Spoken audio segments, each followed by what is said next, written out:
आज देश का बजट पेश हो रहा है। वित्त मंत्री निर्मला सीतारमण संसद में देश का बजट पेश कर रही हैं। लेकिन बजट से पहले जिन मुद्दों को लेकर चर्चाएं तेज थी, उनमें प्रधानमंत्री नरेंद्र मोदी के नेतृत्व वाली नई एनडीए सरकार में किंग मेकर की भूमिका में उभरे चंद्रबाबू नायडू और नीतीश कुमार के राज्यों आंध्र प्रदेश और बिहार को विशेष राज्य के दर्जे की मांग से लेकर 8वें वेतन आयोग की सिफारिश तक शामिल थे। लेकिन बजट से पहले सरकार ने अपनी तिजोरी टाइट कर रखी है और इन तीनों ही मांगों को नो बोल दिया है।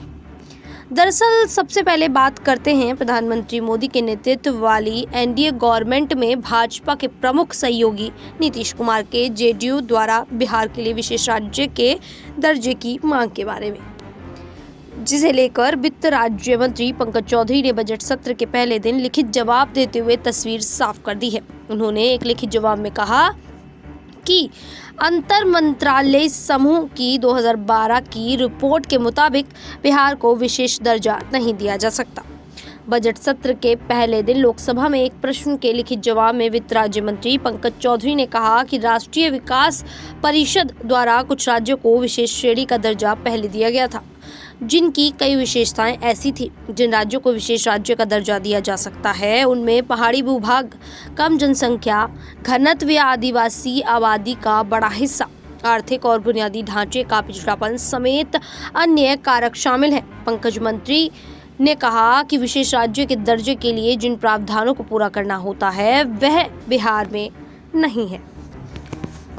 इससे पहले चंद्रबाबू नायडू की पार्टी टीडीपी ने बजट से पहले अपनी 3 सबसे बड़ी मांगें वित्त मंत्रालय को भेजी थी। लिस्ट में जो मांगें रखी गई उनमें पहली ये मांग थी कि विशेष रूप से राज्य के अनंतपुर, चित्तूर, कुंडप्पा, कुर्नूल, श्रीकाकुलम, विशाखापट्टनम और विजयनगरम सहित अन्य पिछड़े जिलों के लिए बजटीय अनुदान होना चाहिए।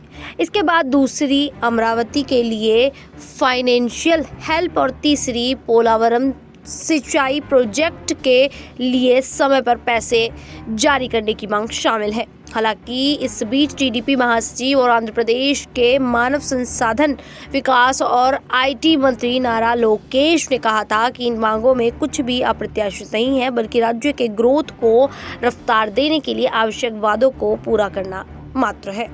इस रिपोर्ट में ये भी कहा गया कि चंद्रबाबू नायडू की पार्टी टीडीपी विभिन्न फंड्स और परियोजनाओं के लिए दबाव तो बनाने में लगी है, लेकिन कथित तौर पर आंध्र प्रदेश के लिए विशेष दर्जे के लिए दबाव नहीं डालने का फैसला किया गया है, जो उनके पहले के रुख से एक महत्वपूर्ण बदलाव है।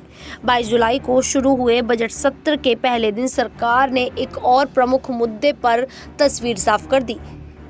जी हाँ, हम बात कर रहे हैं 8वें वेतन आयोग की।